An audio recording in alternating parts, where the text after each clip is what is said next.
All right, we're going to go ahead and start analytical geometry, or more commonly known as conics. And within conics, you have ellipses, hyperbolas, parabolas. And the way that they're formed is we're actually going to take a cross section, and that's what I have here. Is I have a plane right here, this little green part. This is called a plane. And then we have a cone on top of another cone. We call it a double nape cone. And what we're going to do is we're going to study where do these intersect, the shapes that it intersects. So here you can see it's intersecting, it's just cutting this. My plane is orthogonal to this double nape cone, and orthogonal is just a fancy 3D word for they're intersecting at 90 degrees.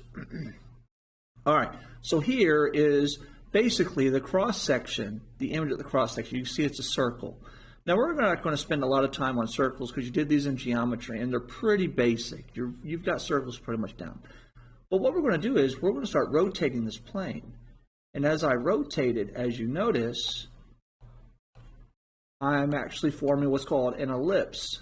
So you guys may know it more as an oval, but the mathematical term is an ellipse.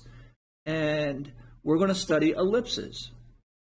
As I keep rotating it, you're going to notice now, hey, if I look here, it's cutting through the top. It's no longer an ellipse. And it's a parabola. So here you can see we have a parabola. And as I rotate it more, you'll see that it's going to start cutting both sections.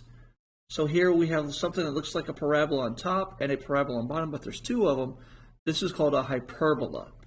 So we're going to study ellipses, parabolas, and hyperbolas. But where they actually come from is this double nape cone being sliced by a plane.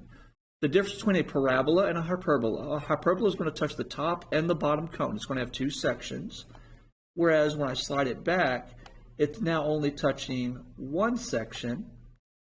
Let me get it to where it touches one section. So it's only touching one section. So the parabola is touching one section, hyperbola is touching both top and bottom.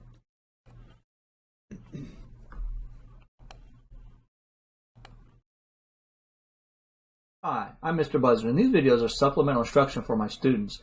If you found the video enjoyable, make sure you click the like button and click subscribe, as well as the bell for notifications to receive future videos on high school mathematics.